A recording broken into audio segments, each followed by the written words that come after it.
जय हिंद। आप सभी का स्वागत है उत्प्रेक्षा क्लासेज में। आज हम देखने वाले हैं क्लास 10 साइंस के मॉडल सेट नंबर 5। आप सभी को जो भी सेट कराए जा रहे हैं बहुत ही बेखूबी से देखना है और आपके बोर्ड एग्जाम में जो भी ऑब्जेक्टिव पूछा जाएगा सभी बन जाएगा। चलिए हम देखेंगे। यहाँ पर फर्स्ट ऑब्जेक्टिव हो जाएगा, किसी उत्तल लेंस को भी फोकस दूरी हमेशा होती है कैसा? प्लस भी होता है, प्लस माइनस भी होता है, प्लस माइनस भी होता है, या इनमें से कोई नहीं। तो यहाँ पर आप लोग याद रखिएगा, किसी उत्तल लेंस की फोकस दूरी जो हमेशा होता है प्लस में भी ई होता है। आप लोग का जो है option number A correct answer है। चलिए हम आगे का क्वेश्चन देखेंगे। दूसरा नंबर क्वेश्चन है, किसी शब्दकोश में पाए गए छोटे अक्षरों को पढ़ने के लिए कौन सा लेंस पसंद करते हैं? 5 सेंटीमीटर फोकस दूरी वाला उत्तल लेंस का उपयोग करते हैं। सी जो है आप लोग का सही आंसर हो जाएगा। तीसरा क्वेश्चन हम देखेंगे, मोटर गाड़ी के चालकों के सामने सामान्यतः कौन सा दर्पण लगा होता है? समतल, उत्तल दर्पण, अवतल दर्पण या उत्तल लेंस? तो यहाँ पर आप लोग बताइएगा, मोटर गाड़ी जो भी होता है इसके जो अग्र दृश्य में कौन सा दर्पण लगा होता है? तो उत्तल दर्पण लगा होता है। बी जो है आप लोग का सही आंसर हो जाएगा। चौथा नंबर क्वेश्चन देखेंगे, एक व्यक्ति 4 मीटर प्रति सेकंड की चाल से समतल दर्पण की ओर जा रहा है तो प्रतिबिंब किस चाल से आता हुआ प्रतीत होगा? तो इसकी दोगुनी हो जाता है, तो 4 दूना कितना हो जाता है? 8। तो आप लोग का सी जो है बिल्कुल सही आंसर हो जाएगा। चलिए आगे का क्वेश्चन देखेंगे। 5 नंबर क्वेश्चन, नेत्र लेंस की फोकस दूरी बढ़ जाने से जो है कौन सा दोष उत्पन्न होता है? निकट दृष्टि दोष, जरा दृष्टि दोष, दीर्घ दृष्टि दोष या जो है दृष्टि विस्मय? तो यहाँ पर आप लोग बताएंगे। तो अगर नेत्र लेंस की अगर फोकस दूरी की दूरी अगर बढ़ जाती है तो यहाँ पर जो दोष उत्पन्न होता है दीर्घ दृष्टि दोष उत्पन्न होता है। बी जो है आप लोग का सही आंसर हो जाएगा। 6 नंबर क्वेश्चन देखिएगा आप लोग, दूर दृष्टि दोष वाले व्यक्ति के चश्मे में कौन सा लेंस का उपयोग किया जाता है? उत्तल लेंस का, अवतल लेंस का, बेलनाकार लेंस का या बाइफोकल लेंस का? तो यहाँ पर आप लोग याद रखिएगा, दूर दृष्टि दोष वाले व्यक्ति में जो चश्मे का अगर किसी व्यक्ति के अंदर है तो उस स्थिति में जो है व्यक्ति को उत्तल लेंस की चश्मे दिया जाता है। ऑप्शन जो है ए आप लोग का सही आंसर हो जाएगा। 7 नंबर क्वेश्चन देखिएगा, विद्युत आवेश की एसआई मात्रक होता है कूलांग, वोल्ट, एम्पियर, जूल? तो यहाँ पर आप सभी पता ही होगा, विद्युत आवेश का जो एसआई मात्रक है कूलाम है। ऑप्शन जो है ए आप लोग का सही आंसर है। 8 नंबर क्वेश्चन देखेंगे, धन और ऋण आवेश का नामकरण किसने किया था? कोलन साहब, थैल्स, जे थॉमसन या जो है बेंजामिन फ्रैंकलिन? तो यहाँ पर आप लोग को बताना है तो कौन किए थे? तो बेंजामिन फ्रैंकलिन के द्वारा जो है ऋण और आवेश जो प्लस माइनस जो होता है इसका नामकरण किया गया था। ऑप्शन जो है डी आप लोग का सही आंसर है। 9 नंबर क्वेश्चन देखेंगे, यहाँ पर एक कूलाम धन आवेश में इलेक्ट्रॉनों की संख्या कितनी होती है? तो अगर एक कूलाम धन आवेश में पूछा जाएगा इलेक्ट्रॉनों की संख्या तो यहाँ पर 6.25 गुने 10 के पावर 18 होता है, जो कि आप लोग का ऑप्शन जो है ए बिल्कुल सही आंसर हो जाएगा। 10 नंबर क्वेश्चन देखेंगे, 220 वोल्ट, 100 वोल्ट तथा 110 वोल्ट चलने वाली शक्ति होगी। तो यहाँ पर आप सभी को याद रखना है, इसको निकालने के लिए हम लोग फॉर्मूला यूज करते हैं। तो यहाँ पर आप लोग को निकल के आ जाता है 50 वोल्ट। सी जो है आप सभी का सही आंसर हो जाएगा, याद रखिएगा। 11 नंबर क्वेश्चन है, विद्युत चुंबकीय प्रेरक की परिघटना है। तो आप लोगों को बताना है, विद्युत को अवशोषित करता है, धारा से चुंबकीय क्षेत्र बनाता है, कुंडली से प्रेरित धारा उत्पन्न करती है या मोटर का घूर्णन होता है? कुंडली तथा चुंबक के बीच अपेक्षित गति के कारण कुंडली में प्रतिरोध जो है प्रेरित विद्युत धारा उत्पन्न होता है।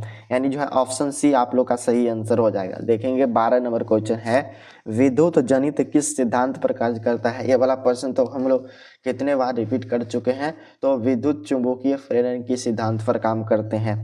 सी जो है आप लोग का सही आंसर है। आगे देखेंगे, लघु पतन जिसे शॉर्ट सर्किट के समय जो है परिपथ का मान क्या हो जाता है? तो बहुत ही अधिक मात्रा में बढ़ जाता है। सी जो है आप लोग का बिल्कुल सही आंसर है।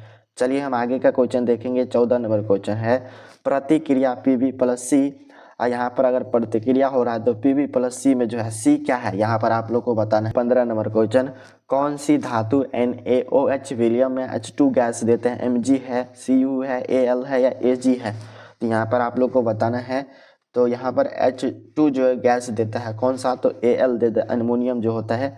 सी जो है आप लोग का सही आंसर हो जाएगा। आगे क्वेश्चन है 16 नंबर, PH13 बराबर विलियन कौन सा होता है? तो आप लोग को बताना है, अम्लीय होता है, क्षारीय होता है, परवल अम्लीय होता है या परवल क्षारीय होता है। क्वेश्चन है हमारा 17 नंबर क्वेश्चन, सामान्यतः फास्फोरस की अणुसूत्र बताना है। तो सामान्यतः फास्फोरस का जो यहाँ पर अणुसूत्र हो जाता है P4 हो जाता है। ऑप्शन जो है डी आप लोग का सही आंसर है। आगे का क्वेश्चन 18 नंबर क्वेश्चन है, पीतल जैसे ब्रास में कौन सा तत्व होते हैं आप लोग को बताना है। तो यहाँ पर पीतल में जो है होता है हमारा Cu प्लस में Zn होता है, दोनों के मिक्स से ही बनाया जाता है। कॉपर प्लस में टीन को मिलाकर बनाया जाता है। बी जो है आप लोग का बिल्कुल सही आंसर है। आगे का क्वेश्चन है 19 नंबर क्वेश्चन, धातुओं की प्राकृतिक होती है धनात्मक, ऋणात्मक, उदासीन या इनमें से कोई नहीं। तो धातुओं की जी प्राकृतिक होती है ये हमारा विद्युत का धनात्मक होता है। ऑप्शन जो है ए आप लोग का सही आंसर है। 20 नंबर क्वेश्चन देखेंगे, चुंबकीय अशुद्धि दूर करती है। तो फेन उत्फलावन विधि द्वारा, वन अल्को विधि द्वारा, गुरुत्वापृथीकरण विधि द्वारा या चुंबकीय विधिकरण। तो यहाँ पर आप लोग को पता ही होगा चुंबकीय में जो भी अशुद्धि होगा चुंबक में उसको जो है चुंबकीय विधि के द्वारा अलग किया जाएगा, दूर किया जाएगा। डी जो है आप लोग का सही आंसर। 21 नंबर क्वेश्चन देखेंगे, कार्बनिक यौगिक आवश्यक तत्व कौन सा है, सी, एस, पी या एच। तो आप सभी को याद रखना है कार्बनिक यौगिक का जो आवश्यक तत्व हो जाता है सी होता है। ऑप्शन जो है ए आप लोग का बिल्कुल सही आंसर है। 22 नंबर क्वेश्चन देखेंगे, अक्रिय तत्व कौन सा हो जाएगा, कार्बन है, हीलियम है, सोना है, हाइड्रोजन है। तो आप लोग जानते होंगे अक्रिय जो तत्व हमारा हो जाता है बहुत ही इंपॉर्टेंट ऑब्जेक्टिव है, हीलियम हो जाएगा। बी जो है सही आंसर है। 23 नंबर क्वेश्चन देखेंगे, एल्किन श्रेणी के यौगिकों का जो है सामान्य सूत्र बताना है। तो एल्किन श्रेणी के जो इसका सूत्र हो जाएगा CnH2n हो जाएगा। देखेंगे तो हमारा ऑप्शन ए भी दिया गया है। चलिए आगे का क्वेश्चन देखेंगे। 24 नंबर क्वेश्चन, अपमार्जक बनाने में जो है उपयोग होता है किसका। तो आप सभी बताएंगे अपमार्जक बनाने के लिए हम किस चीज़ का उपयोग करते हैं। तो अल्कोहल का यूज करते हैं। सी जो है आप सभी का बिल्कुल सही आंसर है। आगे का क्वेश्चन है हमारा 25 नंबर क्वेश्चन, आवर्त सारणी के VIIA के तत्व कौन सा होता है, हेलोजन होता है, धातु के साथ अभिक्रिया नहीं करते हैं, निष्क्रिय गैस अपेक्षा 2 इलेक्ट्रॉन कम है, अज्ञात तत्व है। तो यहाँ पर आप लोग बताएंगे इसका जो है सही आंसर हो जाएगा हेलोजन। ऑप्शन जो है ए आप लोग का सही आंसर हो जाएगा। आगे का क्वेश्चन 26 नंबर क्वेश्चन है, आवर्त सारणी में बाएं से दाएं जाने पर कौन सा कथन जो है असत्य हो जाता है। तो ये जो है आसानी से जो है परमाणु को इलेक्ट्रॉन जो होते हैं इनको त्यागते हैं। सी जो है सही आंसर है। 27 नंबर क्वेश्चन देखेंगे, प्रकाश संश्लेषण की क्रिया में उत्पन्न होता है प्रोटीन, कार्बोहाइड्रेट, विटामिन या वसा। तो यहाँ पर आप लोग को पता होगा प्रकाश संश्लेषण की प्रक्रिया में जो उत्पन्न होता है हमारा कार्बोहाइड्रेट उत्पन्न होता है। बी जो है बिल्कुल सही आंसर है। आगे का क्वेश्चन है 28 नंबर क्वेश्चन, अंडाणु निषेचित होता है। तो आप सभी को पता होगा ये जो है हमारा फ्लोपियन ट्यूब में होता है, नालिका जो होता है। सी जो है आप लोग का सही आंसर है। आगे का क्वेश्चन है 29 नंबर क्वेश्चन है, श्वसन की क्रिया होती है किस में होता है, साइटोप्लाज्मा में होता है, माइटोकॉन्ड्रिया में होता है, राइबोसोम में होता है या हरित लवक में होता है। तो यहाँ पर आप लोग को बताना है श्वसन की प्रक्रिया किस में होता है। तो माइटोकॉन्ड्रिया में होता है। बी जो है आप लोग का सही आंसर हो जाएगा। 30 नंबर क्वेश्चन है, स्वच्छ मनुष्य में जो है रक्त दाब होता है। आप लोग को बताना है एक एक प्रश्न का आंसर जो है कितना होता है। अगर कोई भी व्यक्ति अगर स्वस्थ है तो उसके अंदर रक्त की दाब होगा 120/80 होता है। देखेंगे तो आप लोग का ऑप्शन जो है ए सही हो जाएगा। आगे का क्वेश्चन 31 नंबर क्वेश्चन है, पत्तियों का मुरझाना किस पादप हार्मोन के कारण होता है। तो देखेंगे पत्ती सब जो मुरझा जाता है किसके कारण होता है। तो एब्सिक्स नामक जो अम्ल होता है इसी के कारण। सी जो है आप लोग का सही आंसर है। देखेंगे 32 नंबर क्वेश्चन है, कौन सा पादप नियंत्रण फल वाले द्वारा प्रयोग किया जाता है। तो फल को पकाने के लिए जो हम कौन सा हार्मोन जो है यूज होता है। तो आप लोग को बताना है। तो इसका जो है सही आंसर हमारा हो जाएगा एथिलीन। चलिए हम आगे का क्वेश्चन देखेंगे। 33 नंबर क्वेश्चन है, कार्बनिक यौगिक में बीच में जो है कार्बन की संयोजकता कितनी होती है। तो कार्बनिक यौगिक के बीच देखेंगे तो 2 4 यानी लास्ट में 4 बचता है तो 4 हो जाएगा। बी जो है आप लोग का सही आंसर है। 34 नंबर क्वेश्चन देखेंगे, एड्स रोग का प्रमुख कारण क्या है। तो आप सभी देखेंगे तो इसके जो है एड्स रोग का प्रमुख कारण हो जाएगा और असुरक्षित यौन संपर्क। ऑप्शन जो है ए आप लोग का सही आंसर है। 35 नंबर क्वेश्चन देखेंगे, चमगादड़ एवं पक्षी के पंख जो है किस प्रकार के अंग है। तो यहाँ पर आप लोग याद रखिएगा ये जो है समजात हो जाएंगे। बी जो है बिल्कुल सही आंसर है। आगे का क्वेश्चन है 36 नंबर क्वेश्चन, वे अंग जिनकी उपस्थिति समान है लेकिन कार्य भिन्न है इन्हें कहते हैं। मोस्ट इंपॉर्टेंट ऑब्जेक्टिव है। तो यहाँ पर आप लोग याद रखिए, इसको जो है समजात अंग कहते हैं। मान लीजिए इसको जो है सब्जेक्टिव में पूछ लिया जाए समजात अंग किसे कहते हैं, तो लिखेंगे वे अंग जिनकी उत्पत्ति समान हो लेकिन कार्य जो है भिन्न भिन्न हो, इन्हीं को समजात अंग कहते हैं। ऑप्शन जो है ए बिल्कुल सही आंसर है। 37 नंबर क्वेश्चन देखेंगे, कृत्रिम परितंत्र का उदाहरण है, तो यहाँ पर आप लोग बताएंगे। तो ये जो हमारा बगीचा और खेत, ये देखेंगे तो दोनों जो है कृत्रिम परितंत्र का उदाहरण हो जाएगा। सी बिल्कुल सही है। चलिए आगे का क्वेश्चन देखेंगे। 38 नंबर क्वेश्चन, प्राकृतिक में जो है ऊर्जा का मुख्य स्रोत क्या है। तो मान लीजिए प्रकृति है, इनसे जो भी एनर्जी ऊर्जा उत्पन्न होती है वो ज़्यादातर देखेंगे तो सूर्य से ही होता है। बी जो है आप लोग का सही आंसर हो जाएगा। चलिए हम आगे का क्वेश्चन देखेंगे। 39 नंबर क्वेश्चन है, वनों के संरक्षण के लिए किन प्रक्रियाओं को नियंत्रण करना जो है अति आवश्यक है। तो देखेंगे इसमें जो है हमारा पेड़ की अंधाधुंध कटाई को हमें क्या करना होगा, रोक लगाना होगा, अतिचारण करना होगा, खनन को बचाना होगा। ये सभी करेंगे तभी ऐसा हो पाएगा। डी जो है आप लोग का सही आंसर है। देखेंगे 40 नंबर क्वेश्चन, जैव प्रक्रम से अपघटित पदार्थ कहलाते हैं। तो जैव प्रक्रम द्वारा जो भी पदार्थ अपघटित होता है उसको जैव निम्नीकरण के नाम से जानते हैं। ऑप्शन जो है ए आप लोग का सही आंसर हो जाएगा। 41 नंबर क्वेश्चन देखेंगे, अमीटर से क्या मापा जाता है, धारा, आवेश, विभव, विद्युत शक्ति। तो अमीटर से जो मापा जाता है धारा मापा जाता है। ऑप्शन जो है ए आप लोग का सही आंसर हो जाएगा। 42 नंबर क्वेश्चन देखेंगे, वह उपकरण जो विद्युत ऊर्जा को यांत्रिक ऊर्जा में बदलता है, इसको हम किस नाम से जानते हैं। तो उनको जो है विद्युत मोटर के नाम से जानते हैं। पूछा जाएगा यांत्रिक ऊर्जा को विद्युत ऊर्जा में कन्वर्ट करेगा तो जनरेटर हो जाएगा। तो यहाँ पर आप लोग याद रखिएगा। 43 नंबर क्वेश्चन है, प्लाज्मोडियम में जो है किस विधि द्वारा जनन होता है। तो आप सभी को पता ही होगा, इसमें जो है बहुखंडन विधि के कारण होता है। वी जो है करेक्ट आंसर है। देखेंगे 44 नंबर क्वेश्चन, निकट दृष्टि दोष जो है किस लेंस को ठीक किया जा सकता है। तो किसी व्यक्ति के अंदर अगर निकट दृष्टि दोष हो जाए तो उसको जो है अवतल लेंस के चश्मे पहनाकर ठीक किया जा सकता है। बी जो है बिल्कुल सही आंसर है। देखिएगा 45 नंबर क्वेश्चन, पौधे में जनन अंग कहाँ पाए जाते हैं। आप सभी को पता होगा पौधे में जनन अंग पाए जाते हैं पुष्प वाले भाग में पाए जाते हैं। सी जो है हमारा बिल्कुल सही आंसर हो जाएगा। आगे का क्वेश्चन हमारा 46 नंबर क्वेश्चन, मेंडल ने अपने आनुवंशिक प्रयोग में जो है किस पौधे का उपयोग किया है। तो आप सभी को पता ही होगा, ये मेंडल साहब जो है अपने आनुवंशिक का जब प्रयोग कर रहे थे उसमें मटर पौधे का यूज किए थे।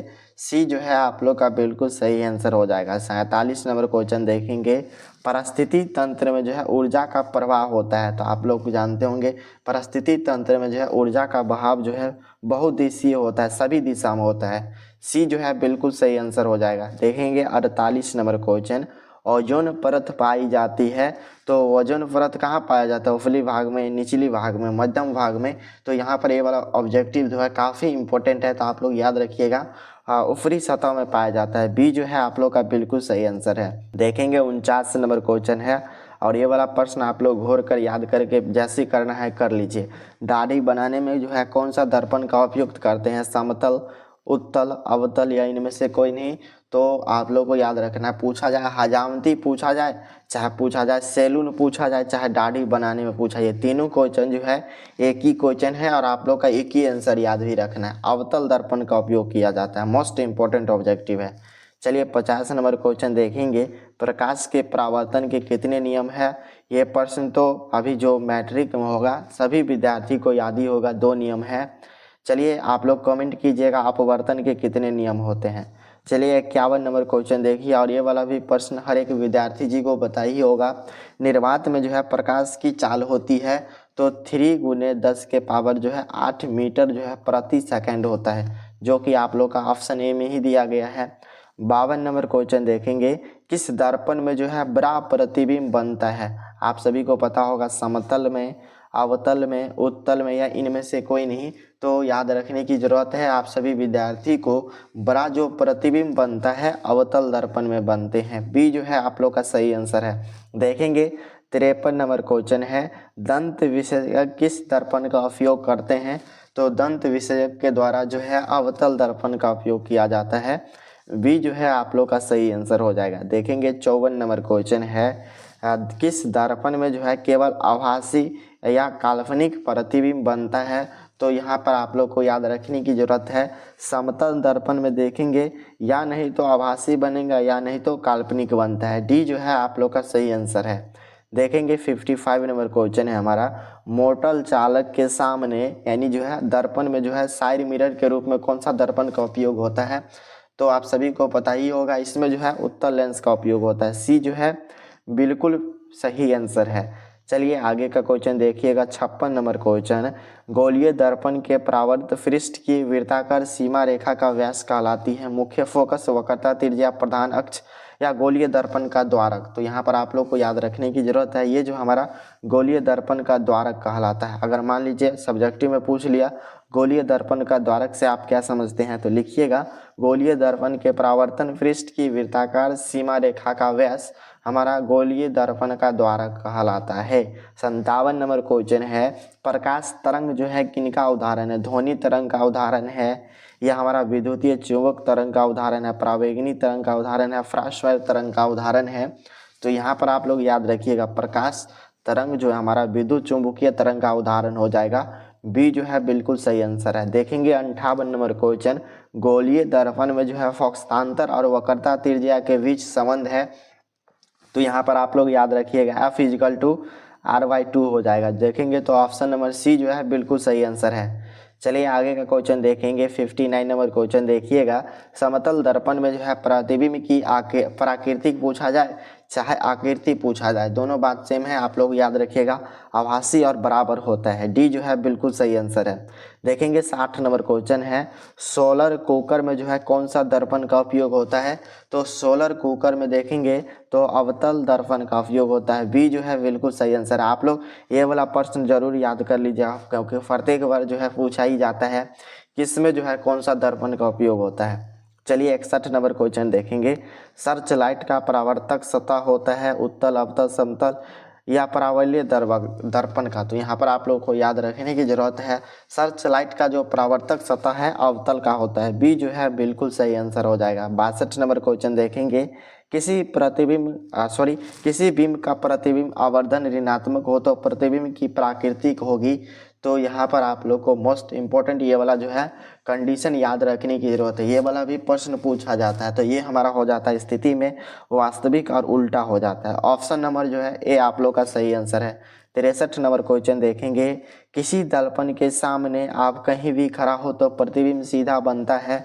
तो दर्पण जो है कौन सा दर्पण हो जाएगा, तो ये जो हमारा समतल होगा या नहीं तो उत्तल दर्पण हो जाएगा। 63 का जो है डी बिल्कुल सही आंसर है। देखेंगे 64 नंबर क्वेश्चन है, अवतल दर्पण में आभासी सीधा और बड़ा प्रतिबिंब बनता है तो वस्तु को कहाँ पर रखनी चाहिए, मुख्य फोकस और वक्रता केंद्र के बीच, या वक्रता केंद्र पर, या वक्रता केंद्र के पारे में, या ध्रुव और फोकस के बीच। तो यहाँ पर आप लोग भी याद रखिएगा, इन्हें जो है ध्रुव और मुख्य फोकस के बीच रखना चाहिए। डी जो है बिल्कुल सही आंसर हो जाएगा। 65 नंबर क्वेश्चन देखेंगे, बिंब का आवर्धन ऋणात्मक हो तो प्रतिबिंब होता है हमारा तो कैसा होगा। तो यहाँ पर आप लोग को याद रखने की जरूरत है, ये काल्पनिक और सीधा होता है। चलिए आगे का क्वेश्चन देखेंगे 66 नंबर क्वेश्चन है, आवर्धित काल्पनिक प्रतिबिंब बनाता है। तो यहाँ पर आप लोग को याद रखना, आवर्धित तो काल्पनिक प्रतिबिंब बनता है अवतल दर्पण में। ऑप्शन नंबर जो है ए आप लोग का बिल्कुल सही आंसर है। देखिएगा 67 नंबर क्वेश्चन, उत्तल दर्पण की फोकस दूरी उसकी वक्रता त्रिज्या कितनी हो जाएगी।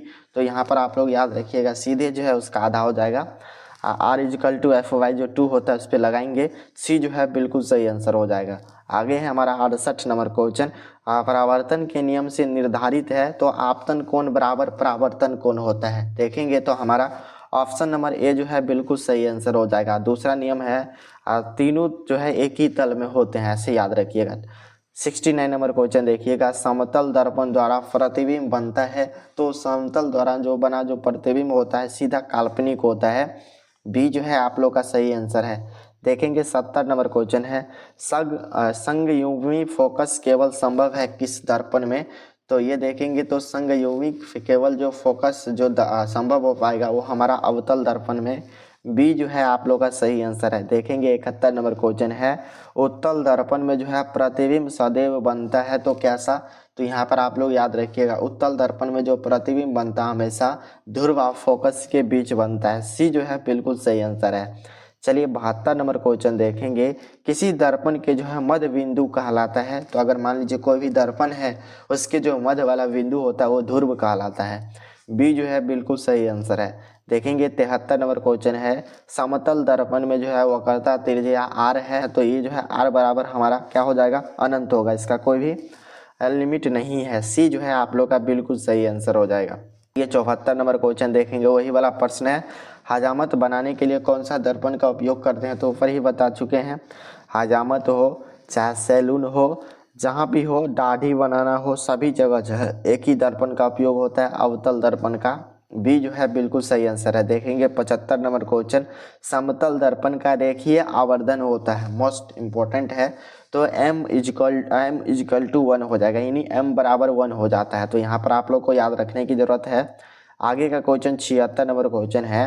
प्रतिबिंब की ऊंचाई और वस्तु की ऊंचाई का अनुपात कहलाता है, मोस्ट इम्पोर्टेंट ऑब्जेक्टिव हो जाएगा। तो यहाँ पर आप लोग याद रखिएगा, प्रतिबिंब की ऊंचाई पूछा जाए या वस्तु की ऊंचाई पूछा जाए, ये जो है हमारा आवर्धन कहलाते हैं। मान लीजिए एग्जाम में पूछ ले आवर्धन किसे कहते हैं, तो ये वाला फॉर्मूला आप लोग लिख सकते हैं, मात्र 2 लाइन का आएगा।